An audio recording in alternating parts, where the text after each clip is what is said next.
네, 안녕하세요, 여러분. 2025년 첫 번째 공부 시작합니다. 자, 지난 한 주 동안 여러분 잘 지내셨죠?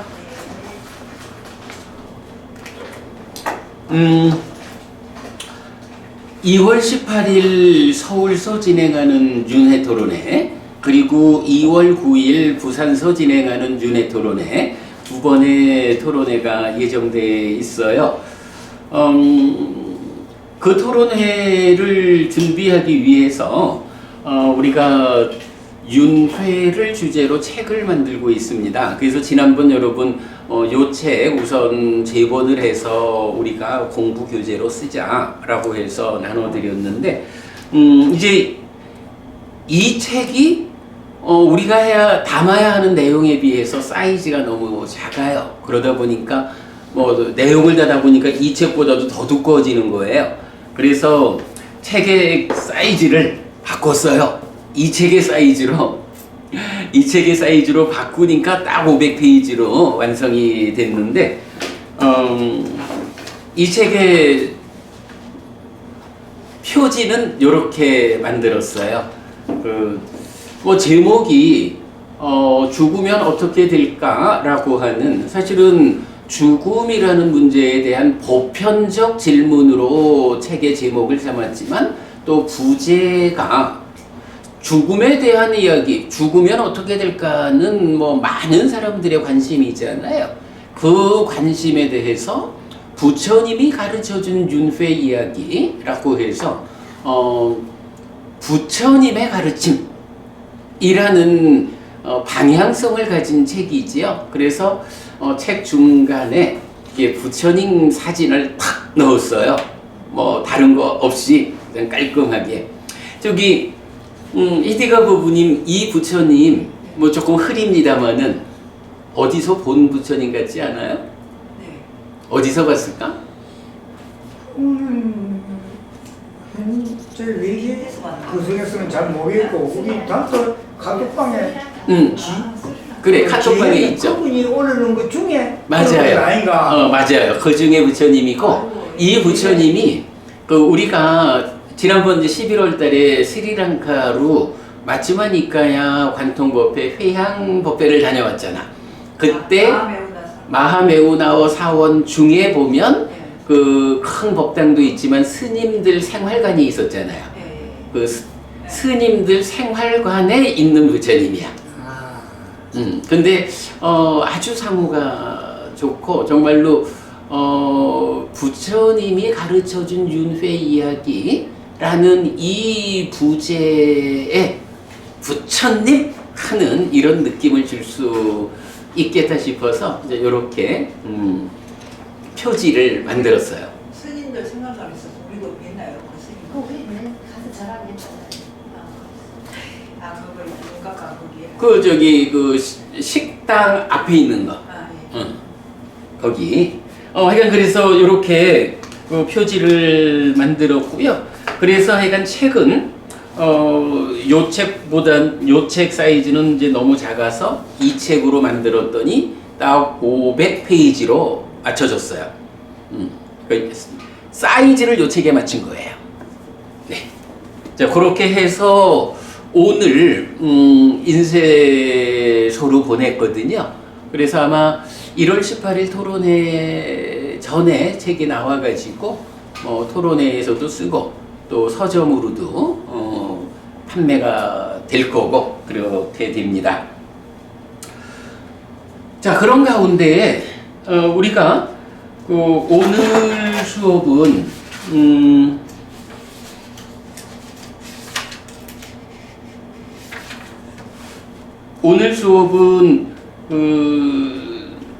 이 책에서도 제일 앞에 있는 부분인데 제1부 개론에서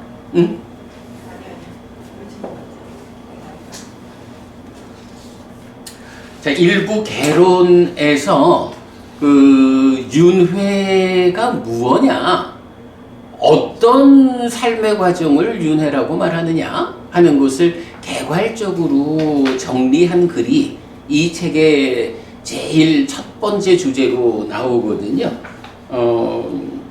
그 내용을 새로 책에서 이렇게 인쇄해서 여러분 드렸습니다. 자, 오늘 드린 교재 같이 보겠습니다. 제1부 개론이고요. 선생님, 이거는 어떤 특수 문자 때문에 이렇게 오르는 거예요? 아, 요거는 책에는 여기 표시로 나와요. 그죠? 어, 어떤 특수 문자. 책을 이렇게 글자로 만들지는 않을 거고, 이거는 이제 출판하는 데에는 이제 우리 컴퓨터가 다 좀 읽지 못하는 부분이 있어서. 자, 그러면 이제 일부 개론에서 제1장 윤회, 그리고 윤회에서 벗어난 상태이고요. 그 안에서 이제 첫 번째 주제가 윤회는 무엇입니까? 라고 정리하고 있어요.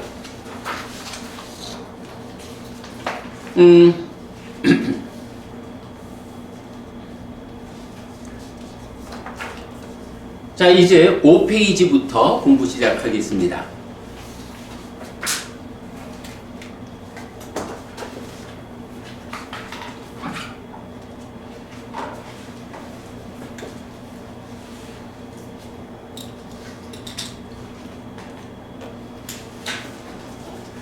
자, 5페이지입니다.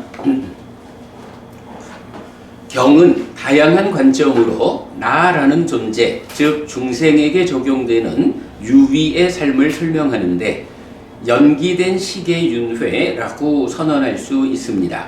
이때 윤회는 이렇게 정리됩니다. 라고 해서 이제 요 박스 친 내용이 윤회를 정리한 내용이에요.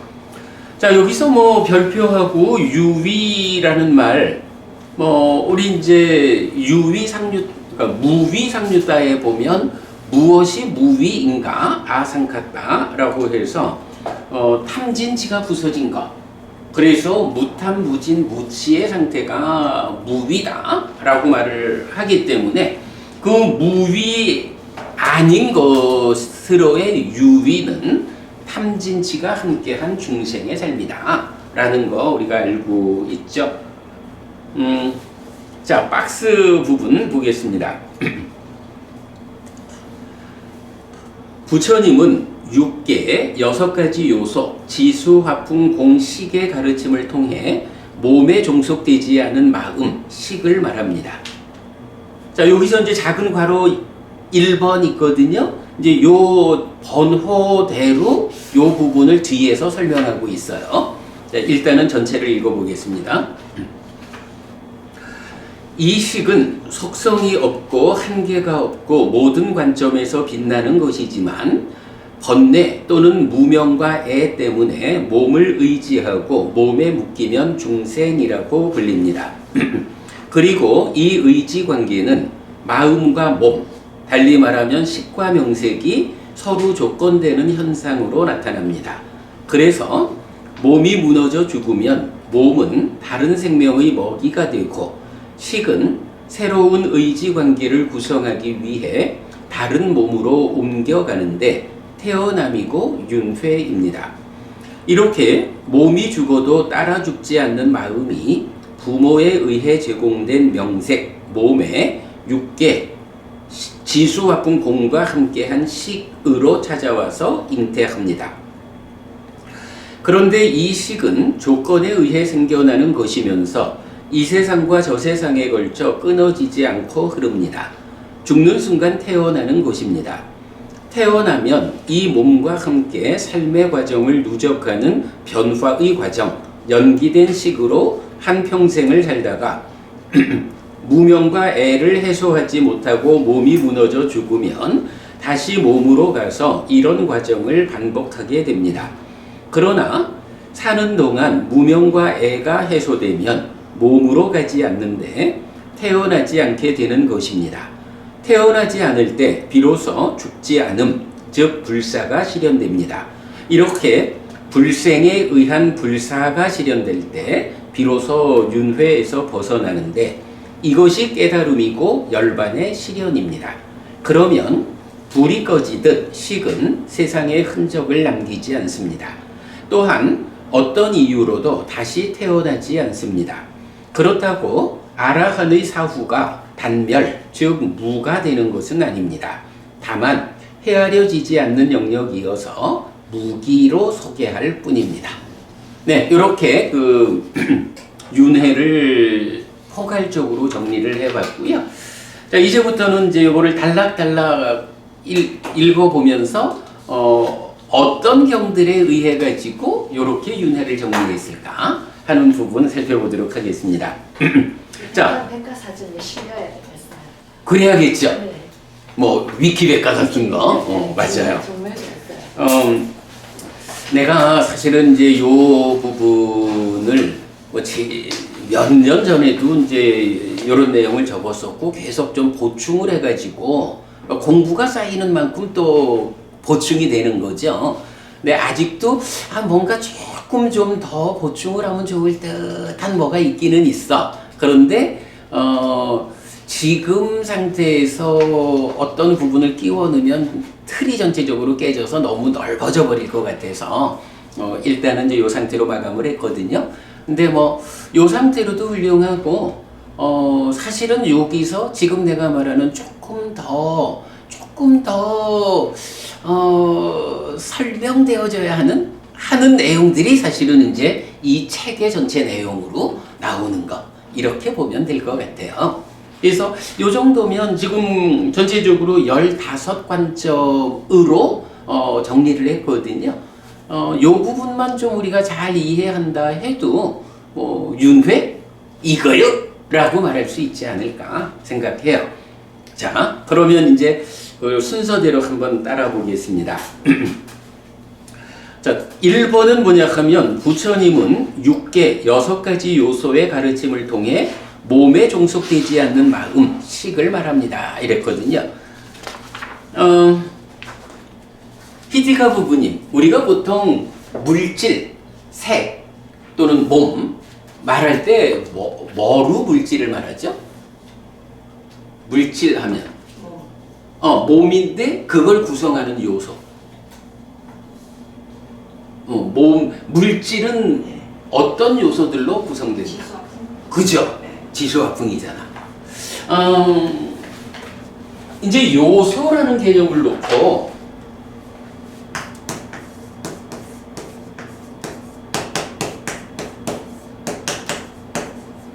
뭐 말하자면 지금 서양과학으로 치면 수소, 헤리움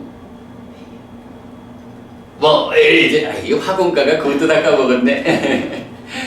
이렇게 이제 100몇 개의 그 원소들이 있잖아요. 서양과학적으로는 이제 그렇게 원소, 요소를 말하지만 이제 인도의 과학적 관점은 물질을 지수화풍해서 땅적인 거, 물적인 거, 불적인 거, 바람적인 거, 이런 어떤 성질을 가지고 물질을 말하는 거죠. 자, 그런데 요런 지수화풍이라는 색, 물질을 놓고 히데가 부부님 생각에는 어때? 나는 누굴까? 이렇게 말할 때 지수화풍 4대가 물질이잖아. 저 이거 생각하니까 계속 마음에서나 정서심이 생각나네. 뭐 어떤 면에서 생각이 날까요? 여기역에서 계속 날아있거든요. 하루 종일 날아있고. 그랬구나. 나는 밥치림이라고. 그랬구나. 여기서 이제 나라는 존재를 설명하는데 대표적으로 두 사람이 다른 설명을 해.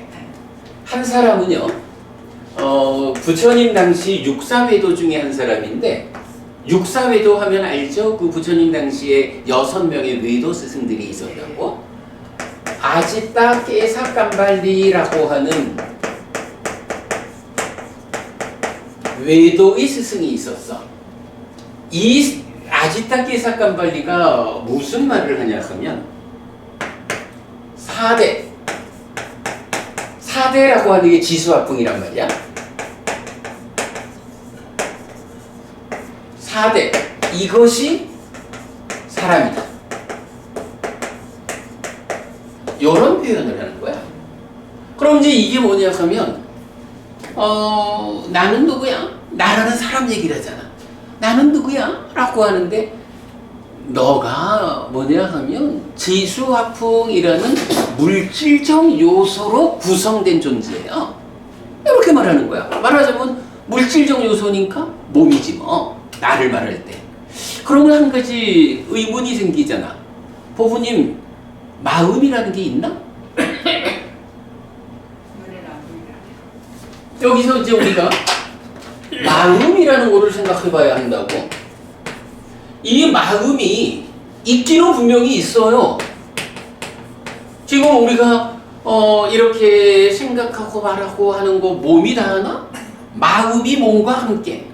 이거 사실은 생각한다 말한다 하는 것도 그 중심에는 마음이 있는 거야. 마음이 혼자 생각하느냐 몸과 함께 생각하느냐 아예 생각을 넘어서 가지고 몸과 말로 말을 하느냐 이런 거지. 근본에는 그래도 마음이 하잖아. 그러면 이런 마음에 대해서 생각을 해봐야 된다고. 분명히 나는 누굴까? 사람이라고 하는 이 나를 생각할 때 몸은 눈에 보이는 거니까 당연히 있어. 근데 마음이라고 하는 거 이거는 뭐지? 라고 할 때 이제 두 사람이 다른 얘기를 하는 거예요. 한 사람이 바로 아지타케사칸발리 여섯 지수화풍 이것이 사람이다 라고 하니까 이 말로 보면 마음이라는 것은 사람인 나한테 포함되지 않는 거야. 근데 마음 없는 내가 있을 수는 없잖아.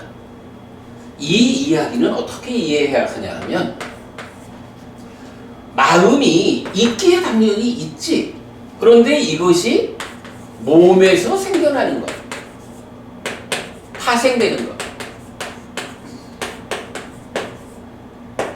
이렇게 설명을 할 수가 있는 거야.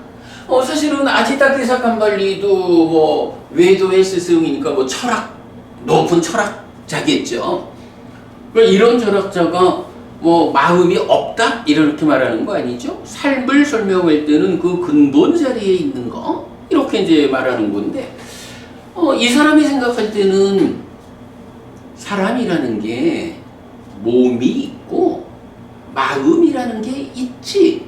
그런데 그 중에 정말로 이 나라고 하는 사람, 이 존재의 근본이 되는 건 무엇일까? 이렇게 볼 때 마음이라는 이거는 현상적으로는 있지만 몸에서 생겨난 거예요. 이런 거는 근본이라 할 수가 없어. 사실 그렇지 뭐. 어떤 것의 작용으로 부가적으로 생겨나는 걸 근본이라고 말할 수는 없잖아.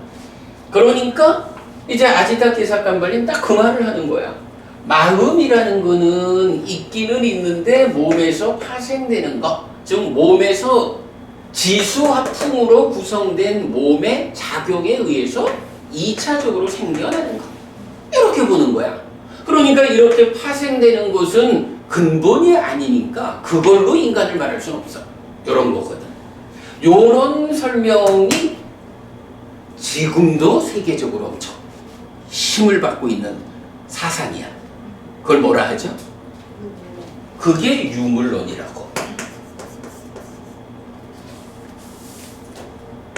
있을 자 쓰죠. 이게 유물론이라고. 그러니까 유물론이라고 하는 이 사상은 최근에 뭐 마르크스 엥겔스에서 마르크스 엥겔스인가? 에서 생겨난 게 아니고 부처님 당시에도 이미 인도에 그런 스승이 있었는 거야. 자, 이렇게 사람을 정의하는데 지수화풍만으로 정의하는 사람이 있어. 자, 그런가 하면 이제 또 한 사람이 누구냐라고 하면 여기서 이제 부처님도 이 주제에 대해서 말을 해요. 부처님은 이제 뭐라고 하냐 하면 육계라는 표현을 써요. 육계 이것이 사람이다. 표현이 똑같은 거야. 요게 그 빨리 원어로도 똑같은 문장에서 4대를 쓰느냐 6개, 6가지 요소를 쓰느냐 요거밖에 다른 게 없어. 그러니까 부처님은 나는 누구일까? 사람이란 존재는 어떤 존재일까? 라고 말할 때 아지타 케사칸발리와는 다르게 자 그럼 6개라는 거는 뭐냐 하면 지수화풍에다가 공간이 더해지고 여기에 식이라는 마음이 더해지는 거야. 그래서 요거를 지수화풍 4대라고 말하지 않고 요게 6가지 요소 해서 6개라고 나오거든요. 자 그러면 이제 이 이야기는 뭐죠? 아직 아서카 부부님 요 공이라는 건 어떤 의미야? 사대를 결합하는 역할. 그죠? 우리가 이제 경에서 보면 색, 물질은 무엇인가 라고 하면 물질은 지수화풍 4대 그리고 지수화풍이 결합해서 생긴 것 이렇게 나오죠. 사대 조세. 네, 결합해서 생겨난 물질 이런 식으로 나온다고. 그러면 지수화풍만 물질이 아니고 지수화풍이 결합해가지고 뭐 만들어진 게 있다.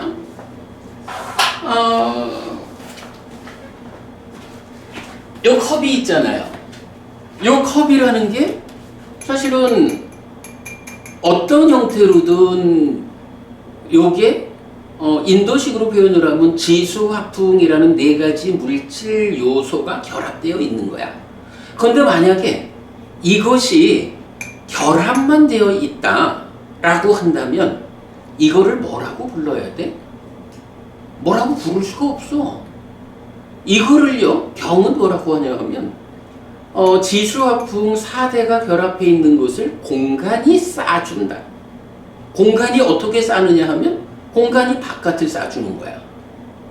공간이 바깥을 싸준다는 게 뭐야? 요 동그라미 바깥쪽은 공간이다 하는 얘기는 공간에 둘러싸인 요 동그라미의 물질이 있다. 요거잖아. 그런데 그렇게만 쌓여 있으면 컵 모양을 한 거네? 이렇게 볼 수가 있죠. 만약에 이게 이 안쪽도 사실 여기는 공간이 있잖아. 안쪽에 공간이 없이 바깥쪽만 공간이 싸고 있다 하면 이거는 컵 모양을 한 어떤 거 이래 될 거야. 그런데 안에서 공간이 또 싸고 있으니까 안팎에서 공간이 싸고 있으면 이건 뭐죠? 요런 모양을 갖추고 비어있는 안에다가 물을 담아서 마실 수 있는 컵이라는 게 되잖아. 지수화풍이라는 거하고 지수화풍이 결합해서 어떤 것으로 규정될 때는 공간이라는 개념이 없으면 안 되는 거야. 아니, 돌멩이 같은 건 괜찮잖아? 아니야. 돌멩이라는 걸 바깥쪽에서 공간이 싸고 있으니까 이런 모습의 돌멩이가 되는 거야. 그죠? 이렇게 공간이라고 하는 것이 지수화풍 4대를 결합시켜서 어떤 거라고 이름을 붙일 수 있도록 규정해주는 그 요소가 공간인 거야.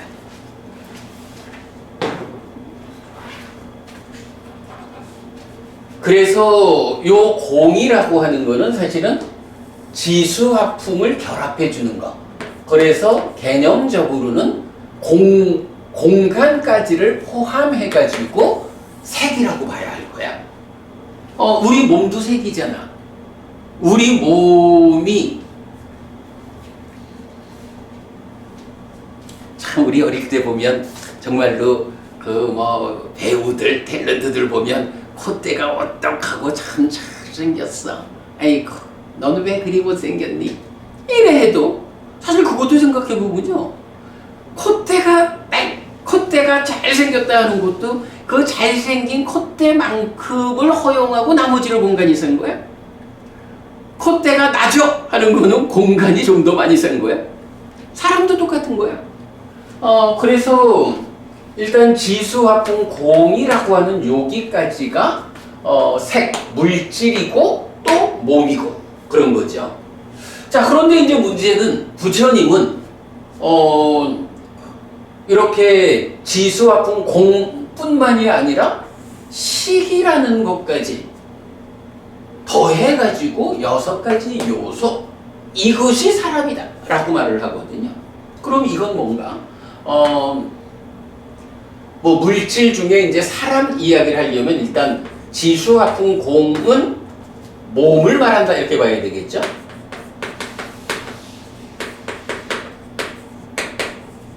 그리고 여기에 마음을 나타내는 식이 있는 거예요. 자, 좀 전에 아지타키사칸발리는요, 지수화풍 4대가 사람이다 라고 말한 것은 이유가 뭐였어? 마음을 파생된 거라고 봤잖아. 말하자면 2차적인 거로 봤잖아. 그런데 부처님은 6가지 요소가 사람이다 라고 말하면서 식이라는 이 마음을 어떻게 본 거예요? 파생된 거? 아니요. 이렇게 본 거죠. 요 개념이 중요한 거야. 파생된 거? 아니요. 2차적인 거? 아니요. 그러니까 이건 뭐야? 파생된 거 아니니까 마음도 그대로 지수화풍 공, 물질 요소와 대등한 요소예요. 그러니까 2차적인 게 아니고 지수화풍 공과 같은 1차적인 것이에요. 이렇게 말하는 거죠. 자, 요 얘기가 제가 윤회를 정리하면서 첫 마디로 좀 요걸 꺼냈잖아요. 이거 뭐예요? 이대가 부부님, 죽으면 어차피 몸과 마음이 함께해서 4가지 살잖아. 죽으면 윤회한다 라고 할 때 저세상, 윤회에서 저세상으로 가는 건 몸이요 마음이요? 그죠? 당연히 그러죠. 근데 아지타키사칸발리가 말하듯이 4대가 지수화풍이 사람이다. 마음이라는 것은 2차적인 거다. 그러니 1차적인 몸이 무너지면 2차적인 거 토대를 상실해서 소멸한다. 그러므로 죽음은 끝이다. 이렇게 말하는 그런 관점으로 마음을 보면 다음 세상으로 가는 마음이 없잖아. 소멸하고 말잖아. 그러니까 어떻게 돼? 윤회 없다. 유물론이 윤회 없음을 주장하는 단멸론이 되는 게 그런 이유죠. 그런데 부처님은 아니야. 마음이라는 것이 몸에서 생겨나는 2차적인 것이 아니고 몸과 대등한 1차적인 것이요. 1차적 요소요. 그러기 때문에 몸이 무너져서 죽는다 해도 그로 인해서 마음이 소멸하는 게 아니고 마음은 마음대로의 어떤 특징에 의해서 이어져 가는 거예요. 그러면 여기서 어떻게 봐야 할까요? 몸하고 마음하고 중에 마음이 다음 생으로 간다라는 거는 몸하고 마음하고 누가 더 오래 사는 거예요? 그죠? 만약에 마음이 몸보다 짧게 사는 거다 이러면 죽음이라고 하는 게 사실은 마음이 죽을 때마다 아직 죽지 않은 몸의 입장에서 죽었다 이렇게 말해야 되잖아. 그런데 그런 죽음은 없죠. 그러니까 죽음이라는 것을 우리는 몸이 무너졌다, 몸이 기능하지 못하게 되면 죽었다 이렇게 말한다고. 그 얘기는 몸보다 마음이 더 오래 사는 거예요. 이 얘기를 담고 있다고. 근데 실제로 우리가 이제 부처님 공부를 해보면 어때요? 마음은 언제까지 살아? 이게 좀 표현이 좀 그렇지만 산다라고 하는 건 중생의 입장이잖아. 마음이라는 거는 깨달아서 윤회에서 벗어날 때까지 죽을 수가 없잖아. 그죠? 그러다 보니까 이렇게 2차적이지 않은 1차적인 거로 지수화풍, 봄으로 구성되는 몸하고 식이라는 마음하고가 있는데 얼마를 사느냐라고 할 때 마음은 언제 시작했는지는 몰라도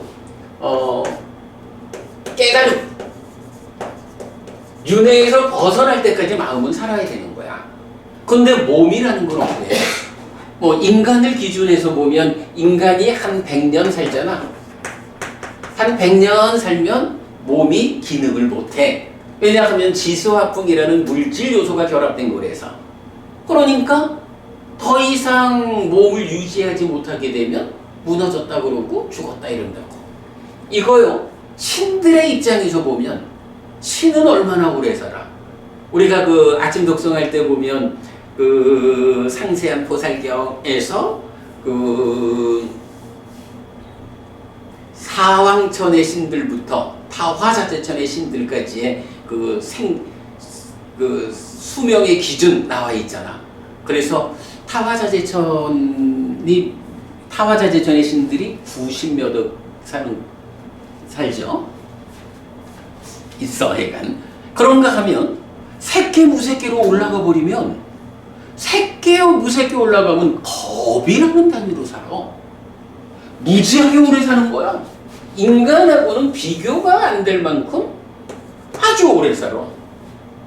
그런데 그 신들의 오래 사는 시간보다도 마음은 그때까지 깨닫지 못하면 오래 살다가도 죽는 거야. 근데 이렇게 오래 사는 존재만 있나? 아니야. 요새 우리 그 반려 문화가 있잖아요. 반려견, 반려묘. 고양이가 개보다 짧게 살겠지? 고양이 수명은 잘 모르겠네. 개는 보통 한 17, 8년 살면 뭐 완전히 늙어서 죽는다 그래. 더 살아요. 그래요? 인간의 수명이 늘어나듯이 개들의 수명도 늘어나는구나. 살을 전부 먹여가지고. 그래, 그럴 수 있겠죠. 고양이 오래 살던데 보니까. 근데 하여간 그렇게 수명이 늘어나서 산다 해도 사실은 심각한 문제 하나가 요즘 그 애를 낳으면 강아지나 고양이나 이렇게 같이 크게 해주잖아. 근데 이제 문제는 이제 그 아이들은 태어나면서부터 그 강아지고 고양이가 자기 형제고 친구고 그렇잖아요. 그런데 그 아이는 100년을 사는데 그 개는 늘어나도 20년을 못 산단 말이야. 20년을 형제고 친구고 이래 살아온 개가 죽을 때 그 아이의 상실감. 요번 책에서도 보면 이제 그 윤회 관련 질문 문답이 있잖아. 거기 보면 개가 죽었는데 49제를 지내주려 하거든요. 어떻게 해야 될까요? 요런 문답도 있어. 나는 그렇게 말했거든요.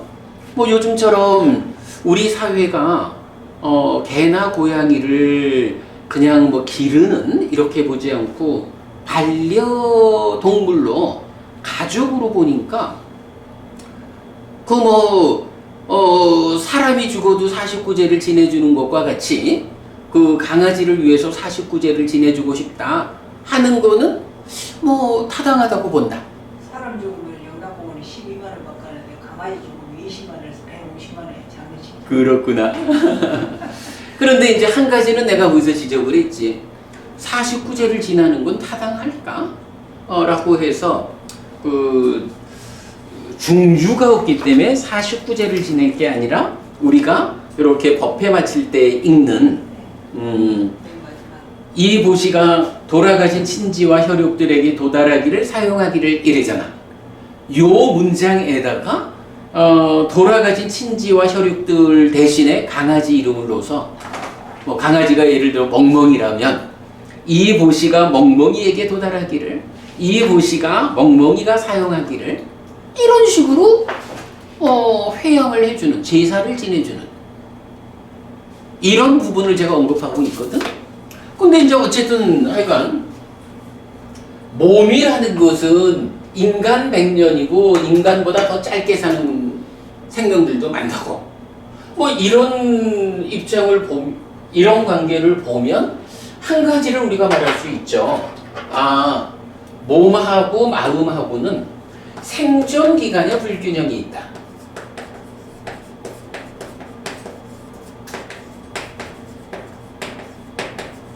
이런 말을 해도 되겠죠. 몸과 마음은 신들이 아무리 오래 산다 해도 깨닫지 못하는 한 죽어야 하고, 인간이 100년을 살아도 깨닫지 못하면 죽어야 하고, 개가 20년을 살아도 좀 개가 깨닫기는 좀 어렵겠지만 깨닫지 못하니 죽어야 하고, 그랬을 때에 그 몸이 죽었을 때에 함께하는, 자, 함께하는 이 마음이 파생된 거 아니고 2차적인 거 아니란 말이에요. 그러니까 몸이 무너져 죽었다라고 할 때 이 마음이 아지타 깨사깜발리처럼 파생된 거요? 2차적인 거요? 이러면은 보통 그 절에서도 그 말 많이 쓰는데 틀려. 땅은 땅으로 돌아가고 뭐 이런 그거 부처님 얘기 아니요. 이런 아지타 깨사깜발리, 아지타 깨사깜발리가 바로요. 지수화풍 4대가 사람이다라는 그 말 나올 때에 땅은 땅으로 돌아가고 물은 물로 돌아가고 그 얘기를 해. 그러니까 절에서 그 하여간 지수화풍 4대를 말하면서 죽으면 뭐 땅은 땅으로 돌아가고 이 지수화풍에 이런 얘기를 하는 거는 사실은 적절하지 않아. 그거는 부처님 가르침이 아니라 아지타 깨사깜발리의 관점이야. 그거는 경에 직접 나와. 그러니까 이제 그런 관계를 이제 우리가 보면 이런 이야기를 할 수가 있는 거죠. 아, 마음이라는 것을 지수화풍 4대라는 1차적인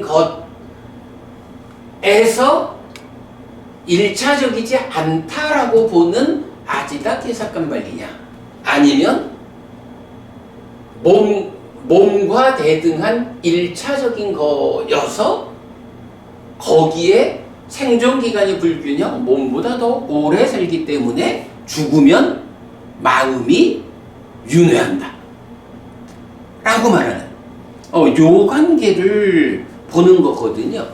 아무튼 그 경에서는 동일한 문장에서 4대냐 6개냐 요것만을 바꿔서 아지타 깨사깜발리는 4대가 사람이다 라고 해서 윤회 없다, 단멸을 말하고, 부처님은 아니야, 시기, 이 마음이 몸과 대등한 1차적인 요소예요. 그래서 생존기간이 짧은 몸이 무너져 죽으면 마음이 시기, 또 새로운 몸과 함께 삶을 이어가. 이렇게 말하는 거.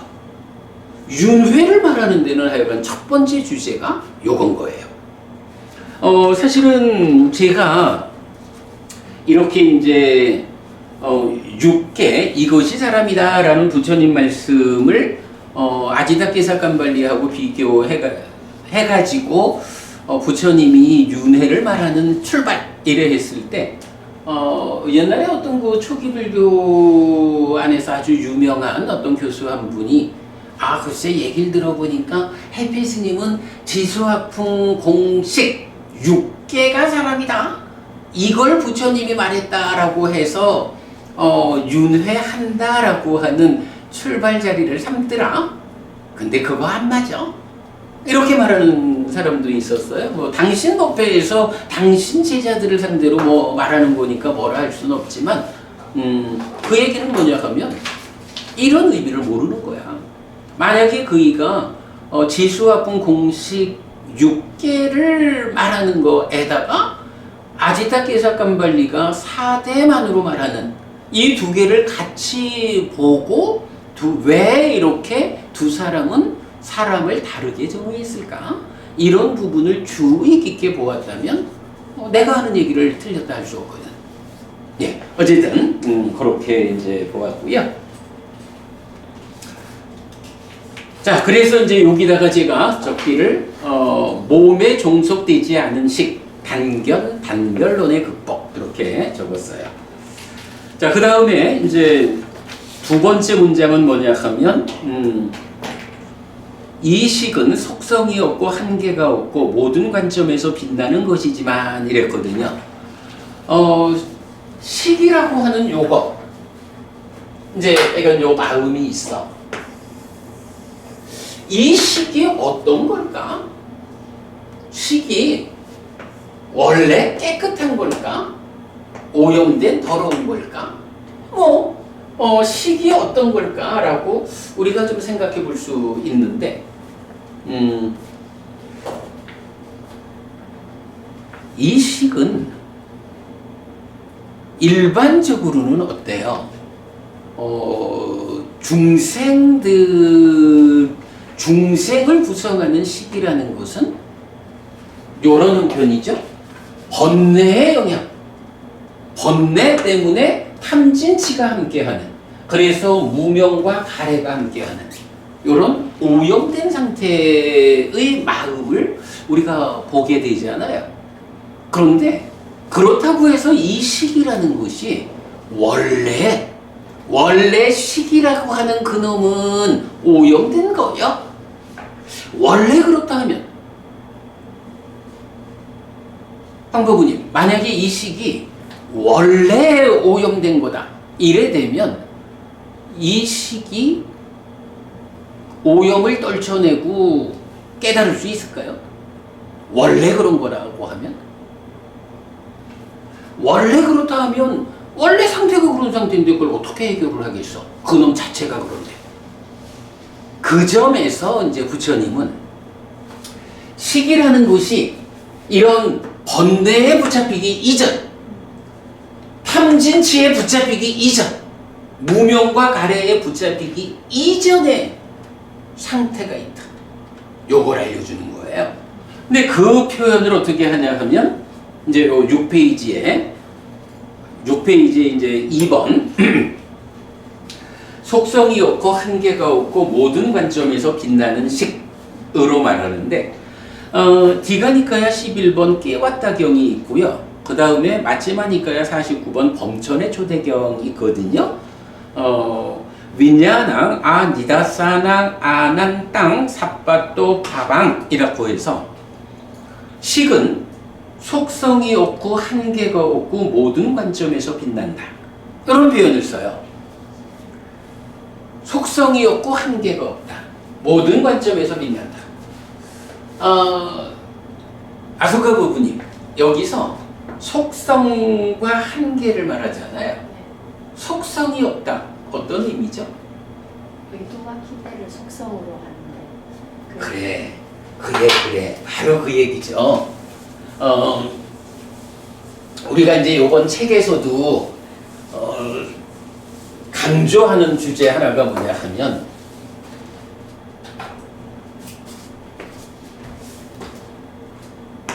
식이 머문다라는 이야기를 해요. 식의 머문. 황부부님 지난번에 한번 그 말씀하셨죠. 그 식이 윤회한다라고 굳이 대중들이 동의하지 않는 쪽으로 설명하는 것보다 대중들은 업식 얘기를 하고 업의 어떤 에너지의 연계 이런 그렇게 대중들이 말하는 이야기를 한번 하셨잖아요. 사실은요 그 이야기를 굉장히 많이 해요. 특히 초기 불교의 학자들도 그 얘기를 한다니까. 윤회를 하는데 누가 윤회하느냐 이런 이야기를 할 때 보면 업이라는 주제로, 그래서 업이라고 하는데 좀 애매하니까 무슨 에너지의 흐름 이런 표현도 하고, 근데 그게 뭐냐고 따지면 잘 대답은 못해.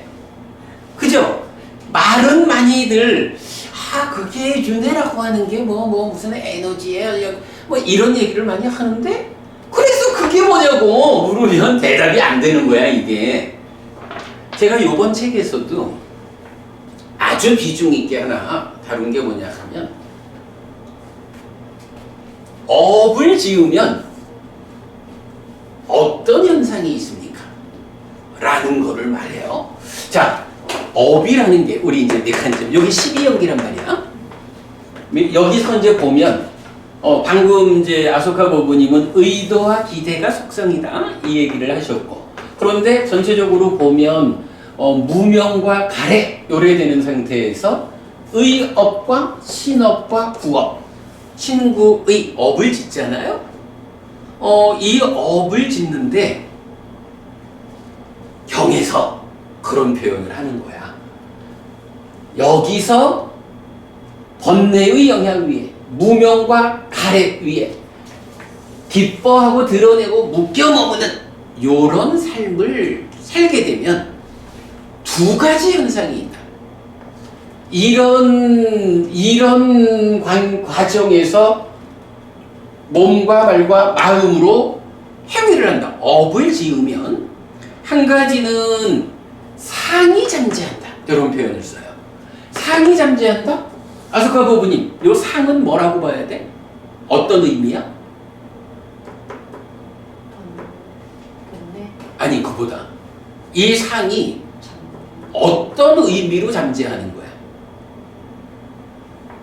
몸과 말과 마음으로 행위하는데 그 행위를 재현하는 경향이죠. 네네. 그래서 우리가 이제 버릇, 습관. 그래서 이제 학자들에 따라서는 죽으면 뭐 딴 거 가는지를 딴 거 가는 거 없어. 습관이 가는 거요. 이런 식의 표현도 해요. 그 행위를 재현하는 거를 달리 말하면 버릇이 되는 거고 습관이 되는 거지 뭐. 습관이라는 게 뭐야? 그러니까 앞에서 했던 행위를 똑같이 되풀이하는 게 습관이잖아. 상이라고 하는 것은 몸과 말과 마음으로 행위를 하면 그 행위를 재현하려는 경향이야. 이게 상이야. 그래, 그 상이 잠재한다 라고 하면서 똑같이 상이 잠재하면 이어지는 또 하나의 현상이 있다고. 식이 머문다. 이런 표현을 쓰는 거야. 근데 이 표현이 말이죠. 몸과 말과 마음으로 행위를 했거든? 그 행위가 번뇌, 탐진치, 무명, 가래 위에서 행위가 이루어지면 이게 이제 우리 방금 말한 식으로 보면 업을 지었으니까 그 업의 어떤 형태로든 결과가 업이라는 이름, 업이라는 어떤 영향성, 업이 가지는 에너지로 가야 될 거 아니야? 이래 말을 할 거 아니야. 그런데 여기서 우리가 정확히 보아야 하는 거.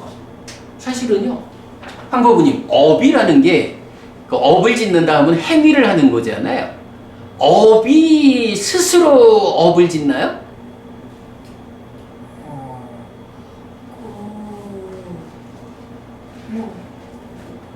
사람 마음이 그러면 마음에서 시작돼가 그래. 행위가 나오는 거 아닌가 그렇게 생각합니다. 그죠? 그러니까 황부부님이 어떤 행위를 해서 업을 지었어. 그러면 업이라는 근업이 업을 진 거야? 이래 말할 수는 없잖아. 황부부님이 업을 진 거잖아. 그죠? 그게 뭐 몸이든 마음이든 하여간 어쨌든 황부부님이 업을 짓는 거야. 몸과 말과 마음으로 업을 짓는다라고 하는 이 이야기는요, 업을 누가 행위했느냐라는 행위자라는 개념이 있다고. 이거 그렇게 말하면 아뜨만이잖아 라고 하는 거 무식이라고 그랬죠. 우리가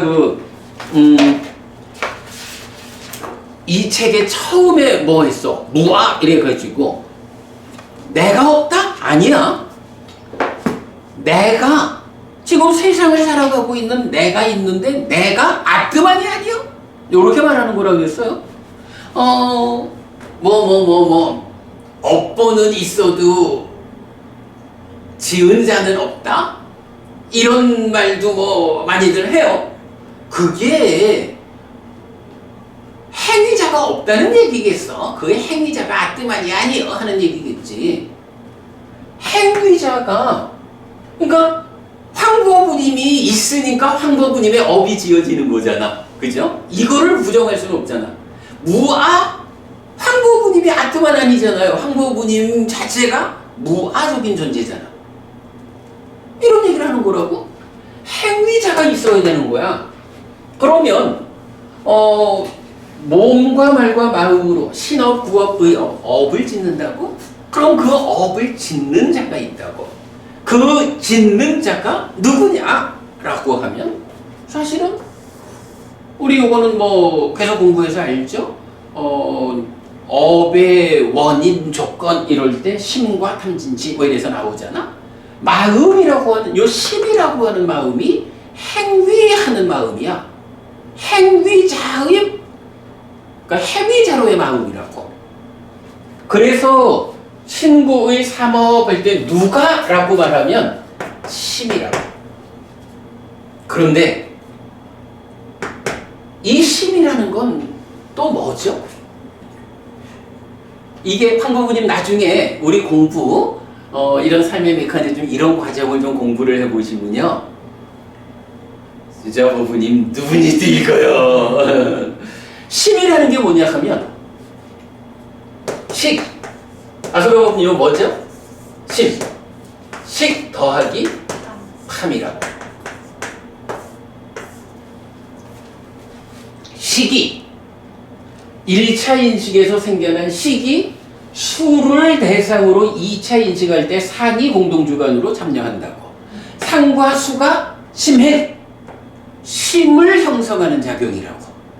이거 상과 수의 과정으로 무명 위에 탐이 생겨난 거라고. 이 앞에 행위자가 누구냐? 인식하는 자가 누구냐? 식이라고. 식이 상과 수의 과정으로 탐을 만들어서 몸집을 부풀린 상태를 심이라고 한다고. 식이라고 하는 이 마음은 인식하는 마음이라고. 아는 것.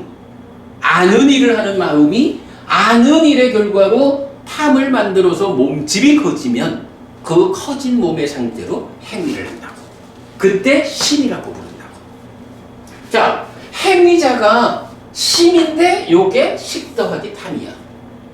그러면 이거 뭐 심이라고 써도 되고 탐으로 몸집을 부풀린 식 이렇게 써도 되는 거야. 요런 그 심과 식에 대한 이해가 참 이런 거 진짜 니카야에 집중된 공부를 하니까 찾아지는 거거든. 그랬을 때 이제 경은 뭐라고 말해요?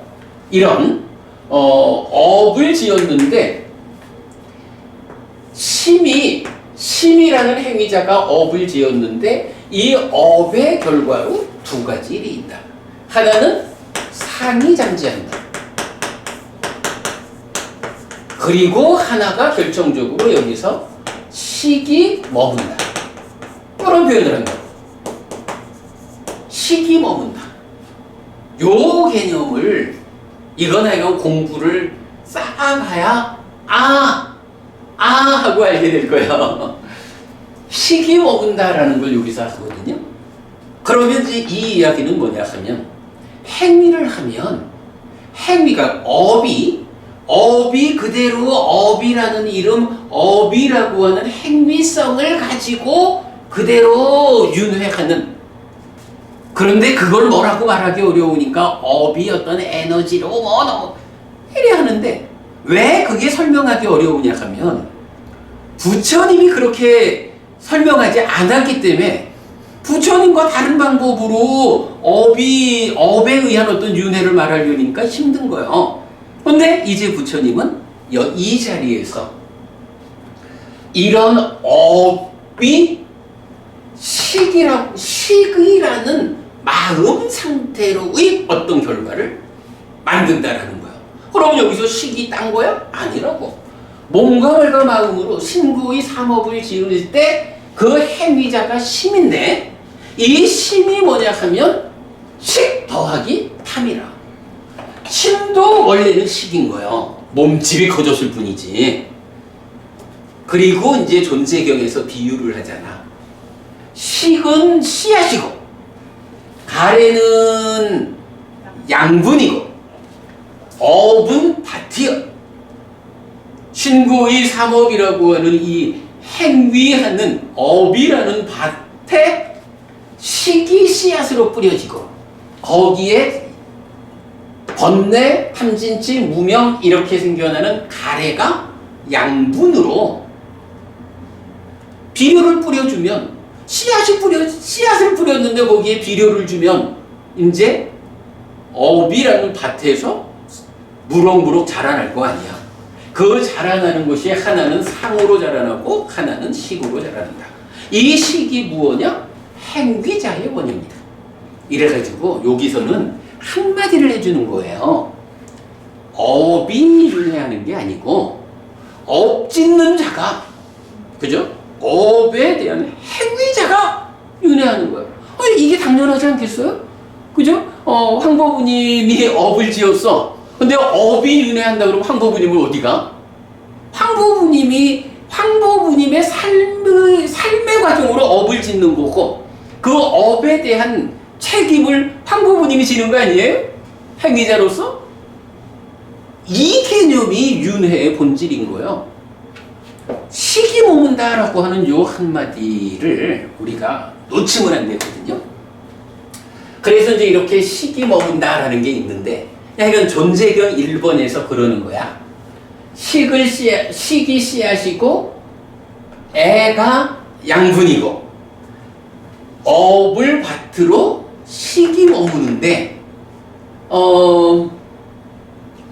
욕계 중생의 업을 지으면 이 식이 욕계에 머물고 색계의 업을 지으면 색계에 머물고 무색계의 업을 지으면 무색계에 머문다. 근데 아소카 부부님, 네. 색계의 욕계의 업이라는 게 어떤 업이야? 욕탕. 그게 업 자체가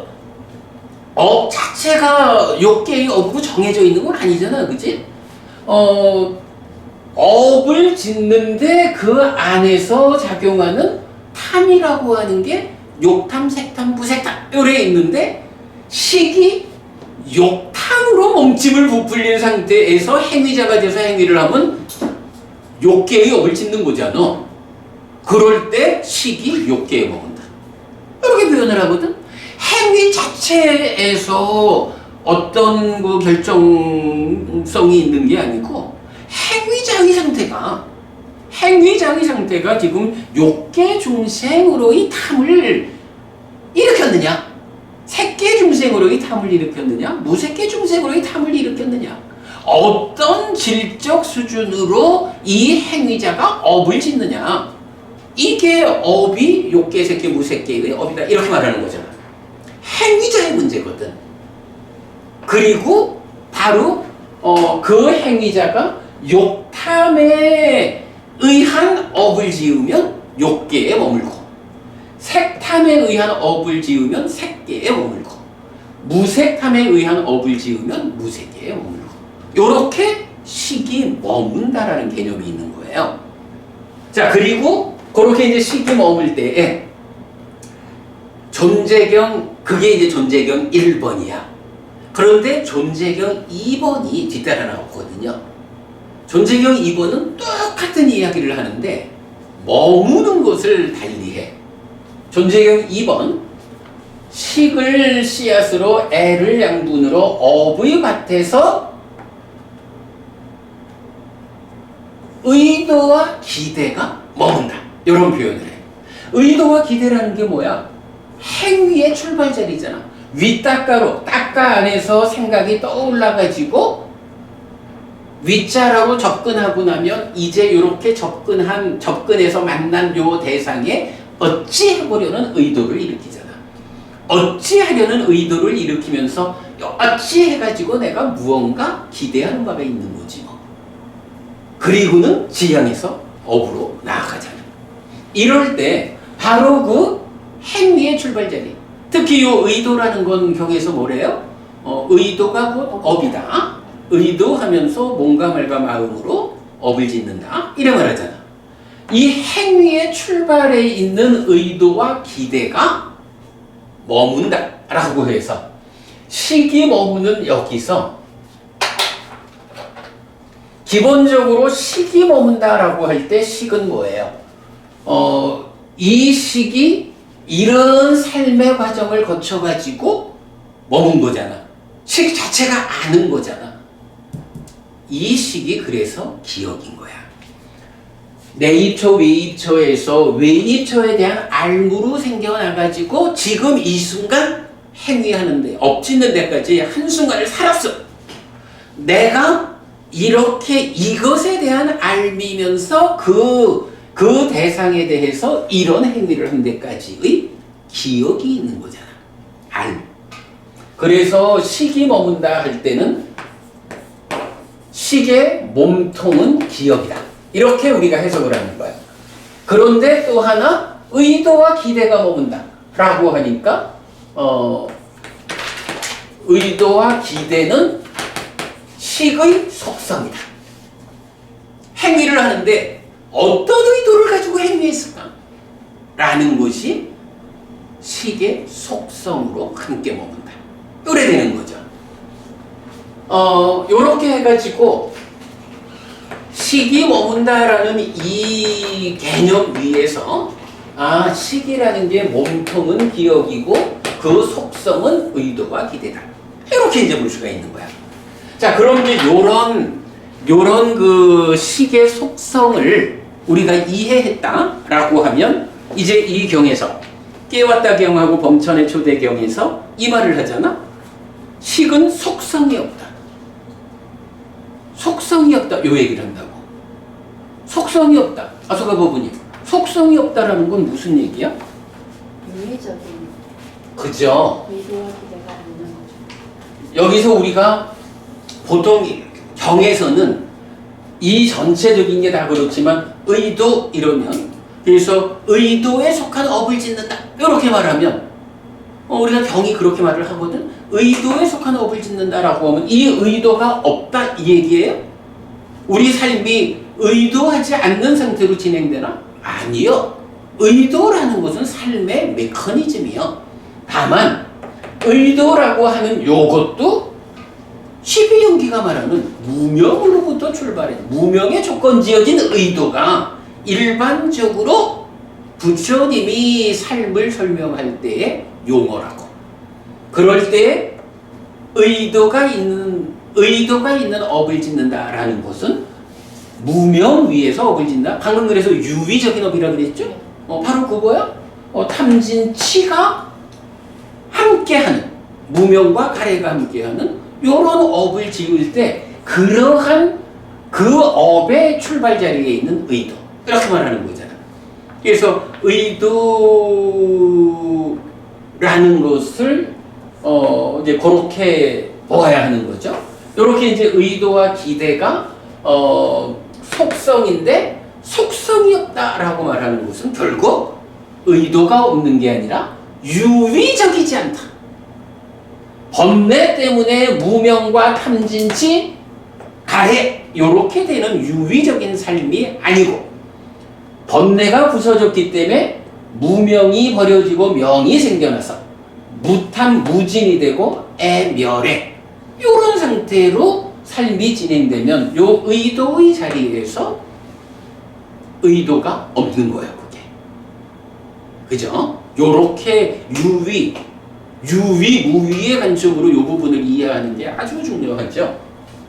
자, 그래서 이제 여기서 그 속성이 없다라는 말은 바로 이렇게 의도와 기대라고 하는 속성이 번뇌에서 벗어났기 때문에 유의적 의도로 진행되지 않는다. 요 얘기를 말하는 거죠. 그러면 그 유의적인 의도의 범위가 어디예요? 그래서 아까도 말했지만 욕탐, 색탐, 무색탐 하면 이 의도도 욕계의 의도, 색계의 의도, 무색계의 의도 이래 되겠지. 그런데 의도가 없다라고 하는 것은 바로 그런 탐이 없는, 번뇌가 없는 이제 이렇게 된 거잖아.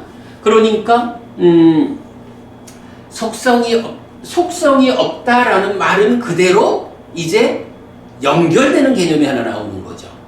내 삶이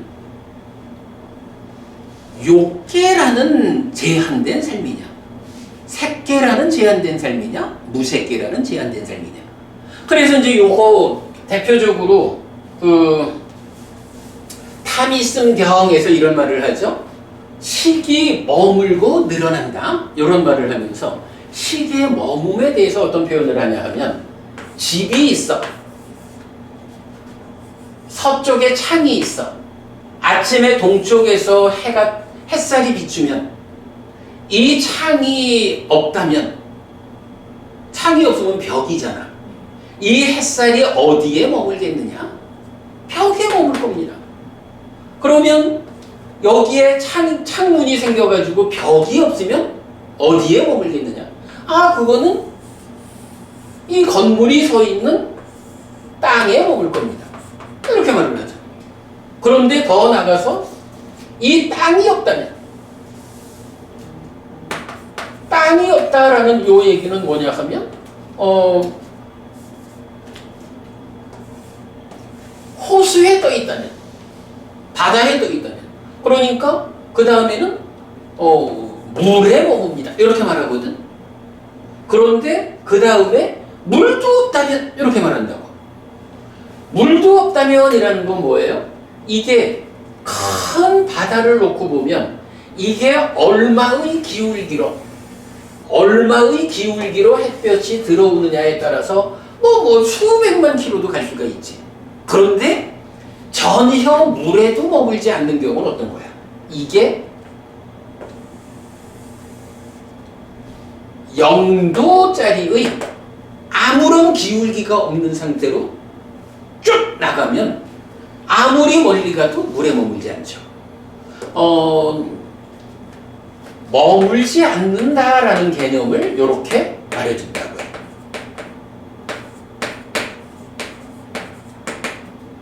그래서 이게 어느 만큼의 경사로 머무느냐에 따라서 벽에 머문다라고 하면 욕계라고 하는 한계를 가지고 머무는 거야. 요거는 창문을 내서 벽에는 머물지 않는데 그래도 나오면 땅에 머문다. 색계라고 하는 한계를 가지고 삶이 진행되고 식이 머무는 거예요. 요것도 넘어서면 무색계라고 하는 한계, 중생의 한계죠. 그런데 이게 완전히 기울기가 없어가지고 머물지 않는다 라고 하면 이게 뭐예요? 욕계에도 색계에도 무색계에도 머물지 않는 해탈된 삶이에요. 요걸 탐이승경에서 말해준다고. 그러면 속성이 없다는 얘기는 이제 여기서 유의적인 요소들, 번뇌, 무명, 가래, 탐진치 이 부분이 해소되니까 의도와 기대에서 무위적인 삶을 살게 되니까 속성이 없다. 이렇게 말하고, 그렇게 되면 이러한 삶은 식을 욕계에도 색계에도 무색계에도 머물게 하지 않는다. 그렇게 되는 거죠. 그래서 식이 머물지 않는다. 그러면 식이 머무는 중생들의 삶을 넘어서 가지고 욕계, 색계, 무색계라는 한계에 걸리지 않는다. 라는 것이 속성이 없고에 이어지는 한계가 없고 이래 되는 거죠. 그리고 나면 이제 이렇게 유위적이 되어가지고 속성이 없고 그러므로 욕색, 무색에 머물지 않아서 한계가 없는 이런 식은 어떤 특성을 가지느냐라고 하면 빛난다. 자, 마음에 대해서 빛난다라고 말하는 경들이 있죠. 마음이 빛난다. 뭐 안구따라니까야 하나의 모음에서도 마음은 빛난다. 그러나 객으로 온 오염원에 오염되었다. 이런 원래의 마음 상태는 빛나는 거야. 근데 오염이 돼가지고 바로 번뇌로 탐진치에 오염돼가지고 빛을 잃는데 얼마만큼 빛을 잃었느냐에 따라서 욕계 중생이냐? 지옥 중생이냐? 이런 게 결정되는 거지. 또 하나, 그 마음이 빛난다라는 부분을 말해주는 게 이제 부처님 깨달음을 말하는 경들에서 보면 어때요? 안지 해명광. 눈이 생겼다, 알미 생겼다, 지혜가 생겼다, 밝음이 생겼다, 빛이 생겼다. 이렇게 말하거든, 부처님의 깨달음의 상태를. 그 깨달음, 그럼 아라한들, 그러니까 깨달음의 상태를, 눈이 생기고, 알미 생기고, 지혜가 생기고, 밝음이 생기고, 그리고 궁극적으로 빛이 생겼다. 해탈된 삶을 빛이라는 말로 표현을 한다고요. 그래서 지금 이제 이 경에서 식은 속성이 없고 한계가 없고 모든 관점에서 빛난다 라고 하는 요 말은 시작하면서 말했지만 탐진치에 오염된 이런 식이 아닌 거예요. 만약에 식이라고 하는 이 마음은 원래 오염된 거예요? 이렇게 말하면 원래 오염된 거에서 어떻게 벗어나? 그러니까 원래 오염된 게 어떻게 오염에서 떠나겠어? 그런데 부처님은 바로 이렇게 오염되지 않은 상태, 속성이 없고 한계가 없고 모든 관점에서 빛나는 오염되지 않은 식의 상태를 제시하고 있다고요. 이게 뭐냐? 열반이라고요. 그래서 이제 보면 주석서들에서는 요 문장을 놓고 열반에 대한 설명이다. 이렇게, 그죠? 아스파 보면 그렇게 표현하죠? 열반으로. 그러니까 여기서 윈냐나라는 단어를 쓰는데, 여기서 윈냐나는 니빠나, 열반을 의미하는 이런 식으로 주석이 되어 있죠. 근데 그러다 보면 또 놓치는 거예요. 그냥, 아니, 부처님이 윈냐나, 식이라는 말을 썼는데, 왜 식에 대해서 이렇게 속성이 없고 한계가 없고 빛난다고 했을까? 요렇게 관심을 집중해서 들어가면 우리가 지금 이런 설명을 해낼 수가 있잖아. 그런데 주석서에서 그거는 식이 아니고 열반이요? 이래 해버리면 사실은 이런 접근을 하기가 어려워. 네, 이제 그런 부분이 좀 있죠. 자, 어쨌든 그래서 요 이야기 정리하도록 할게요. 이 속성이 없고 한계가 없고 모든 관점에서 빛나는 식, 깨왔다경과 범천의 초대경은 식은 속성이 없고 한계가 없고 모든 관점에서 빛난다 라고 하는데 무명과 애의 구속 이전의 식의 상태를 알려줍니다. 타당하죠? 하지만 무명에 덮이고 애에 묶이는 때로부터 식은 욕계, 색계, 무색계의 중생 세상에 머물러서 한계가 생기고, 요거 존재경 1번의 이야기죠. 그 다음에 의도와 기대라는 속성이 생기면서 존재경 2번 빛을 잃고 몸으로 가는 현상이 발생합니다. 중생들의 윤회하는 식은 바로 이렇게 한계가 생기고 속성이 생기고 빛을 잃어버린 거야. 뭐 때문에? 무명과 가래의 구속 때문에. 요 개념을 보아야 윤회에서 벗어난다라는 것이 어떤 일이구나. 무명과 가래를 부수는 일을 통해서 우리가 윤회에서 벗어날 수 있구나. 이제 이 부분을 구체적으로 생각할 수가 있죠. 한편 12번 상류따 64번 탐있음경은 식이 머물고 늘어나는 경우 해서 식이 머물고 늘어나면 생, 노사, 슬픔, 비탄, 고통, 고뇌, 절망과 함께하는 그가 있다. 그리고 머물지 않고 늘어나지 않는 경우 생, 노사가 없고 슬픔, 고뇌, 절망이 없는 그가 있다. 를 말하는데 후자의 경우의 식에 대한 설명입니다. 그랬거든요. 한국부님 요 주제 어떠세요? 좀 공감이 되세요? 예? 이 주제, 그러니까 식에 대한 요 주제가 공감이 좀 되시냐고.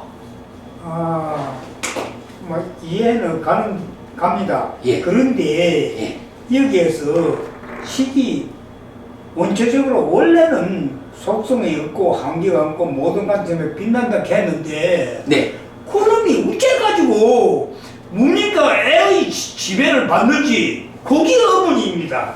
그렇죠. 예리한 의문입니다. 그 의문에 대해서 이제 경은 어떤 답을 주느냐? 바로 이 얘기를 하잖아.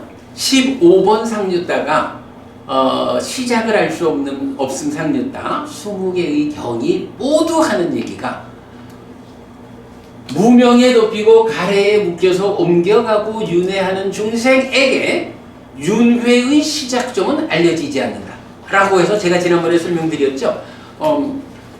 언제부터 내가 윤회하게 됐을까? 언제부터 식이 몸에 구속된 또는 이런 속성과 한계에 구속된 이런 삶을 살기 시작했을까? 라고 보려 하는데 무명과 가래가 이중으로 방해하고 있어서 못 본다. 그래서 무명과 가래가 해소되지 않은 중생들은 윤회의 시작점을 보지 못한다. 이렇게 말하는 게 15번 상류따의 20개의 경이 공통적으로 말하는 거고, 우리가 이 책에서도 이제 뒤에 가면 별첨 해가지고 원전의 윤회를 이제 용례를 소개하고 있잖아요. 거기서 그 20개의 경을 다 담고 있다고. 그래서 이제 그 부분은 무기사항 이렇게 봐야지. 이거는 어쨌든 무명과 가래에서 벗어나지 못하는 한, 해소하지 못하는 한 그 답을 직접 볼 수 없다. 그리고 그 경지는 부처님이 인간의 언어로 설명할 수 있는 상태가 아니다. 이렇게 봐야겠죠. 굉장히 요점적인 의문입니다. 그런데 그 의문에 대한 답은 어쨌든 우리가 무명과 가래를 해소해야만 알 수 있는 문제다. 부처님. 그러니까 이거는 우리가 그래서 이제 아침 독성할 때도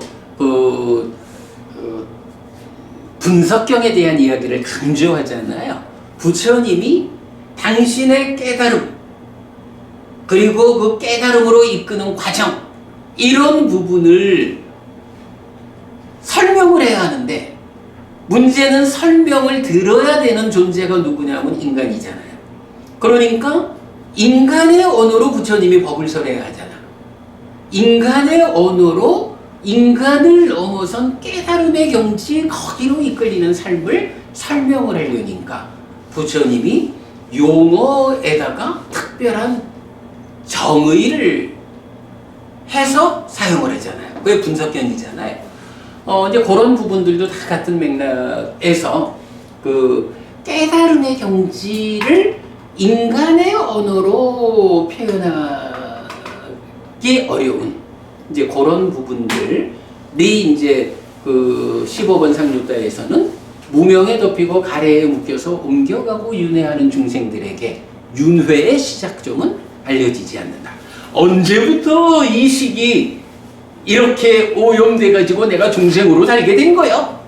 윤회의 시작점이라는 게 그거잖아요. 따지면. 그러니까 그 부분은 무명과 가래가 해소되어야만 알 수 있다.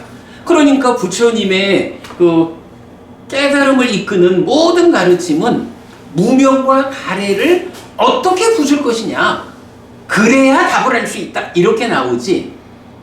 그거 내비두고 그 답이 사실은 스승에 따라서는 창조주 하나님이 창조했어, 이렇게 말해버리면 쉽지 뭐. 문제는 그게 사실이요? 이게 문제죠. 네, 그런 면으로 우리가 이해해야 할 것 같고요. 자, 오늘 15개 중에서 2개 했지만, 이렇게 해서 우리가 포괄적인 공부를 해나가는 거죠. 오늘, 윤회에 대한 포괄적 정리 가운데 15개의 주제 가운데 그래도 2개를 공부를 했습니다. 사실 앞에서 그 지수화풍 공식이라는 6개가 말하는 거는 그거는 이제 받아들이면 쉬운 거예요. 받아들이면 아주 단순한 건데, 두 번째에서 특히 식이 머문다라고 하는 요 개념, 요거를 이해할 수 있으면 윤회에 대해서 아는 거예요. 요걸 이해하지 못하면 계속 업이 어쩌고 에너지가 어쩌고 이래 하게 된다고. 식이 머문다라는 이 개념 여러분 잘 좀 고민해 보기로 하고 오늘 공부 여기까지 하죠? 네, 마치겠습니다. 제가 마치면서 한마디만 하자면 하여간 이제 제가 책은 다 만들었어요. 그리고 내일 모레는 이제 BTN에서 우리가 책을 만들고 윤회 토론회를 하는 거 이제 뉴스 형태로 이제 좀 소식을 좀 알려줄 거고요.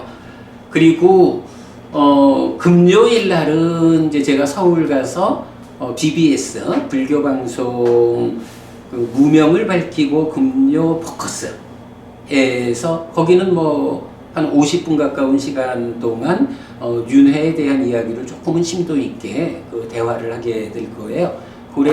그렇게 이제 제가 할 수 있는 일을 하는데 제가 이건 어젯밤에 이 윤회 토론회와 관련한 팜플렛을 대략 좀 만들어 놨는데 오늘 밤에 가서 이건 또 보내드리려고 그래요. 이제 여러분들이 지금 앞에 계신 분들을 말하는 게 아니고 이제 지금 뭐 유튜브에 계시거나 뭐 나중에 이제 동영상을 보시거나 하실 분들이 정말로 우리가 커다란 불사로 이런 일을 시작하는데 좀 걱정이에요. 동국대학교 세미나실을 거기가 한 200석 되는 큰 세미나실을 이제 일단 빌려놨거든요. 근데 뭐 한 30명 모여가지고 토론회 하자 하면은 좀 부끄럽잖아. 이제 공부를 함께 하는 여러분들께서 제가 이렇게 올려드리는 토론회 팜플렛 또 이런 소식들 좀 주변에 좀 뭐 SNS 하시는 분들 뭐 SNS로 계속 좀 퍼날려주고 또 주변에 공부에 관심 있는 분들한테 뭐 요번에 근본경전연구회가 해피 스님이 윤회와 관련한 토론회를 질문을 공개적으로 받는다더라. 한번 가보자. 이렇게 해서 그래도 우리가 정말로 커다란 불사로 진행하는 일이 200명 들어가는 홀에 30명 모여가지고 아주 조촐하게 운영되지 않도록 이제 여러분들이 좀 애를 써주셔야 한다라고 부탁드리면서 오늘 공부 마무리하도록 하겠습니다. 자, 삼마삼부토 바가와 스와카토 바가와타 담모 숲바티빤노 사와카 상고띠 세조는 진정방이시다. 세조로부터 법은 잘 설해졌다. 제자들의 상관은 잘 실천한다. 찌란띠타뚜로 가스밍 삼마삼부따 사사난띠 정등가의 가르침이 이 세상에 오래도록 머물기를 이차마항 얀양 야지뚱 양마마아싸 디가라땅 히타야 수카야띠 오랫동안 나에게 이익과 행복을 주는 작선행을 실천하리라. 이당다낭 페다낭 니아띠 살로히다낭 우파까빠뚜 이당다낭 페다 니아띠 살로히다 파리분잔뚜띠 이 보시가 돌아가신 친지와 혈육들에게 도달하기를 이 보시를 돌아가신 친지와 혈육들이 사용하기를. 오늘도 우리가 훌륭한 법예등을 함께 달았습니다. 이 법예등의 공덕이 오랫동안 여러분들에게 이익과 행복으로 함께하기를 바랍니다. 또한 오늘의 이 법보시의 공덕이 여러분 생각하시는 그분들에게 도달하고 사용되기를 바랍니다. 수고하셨습니다. 수고하셨습니다.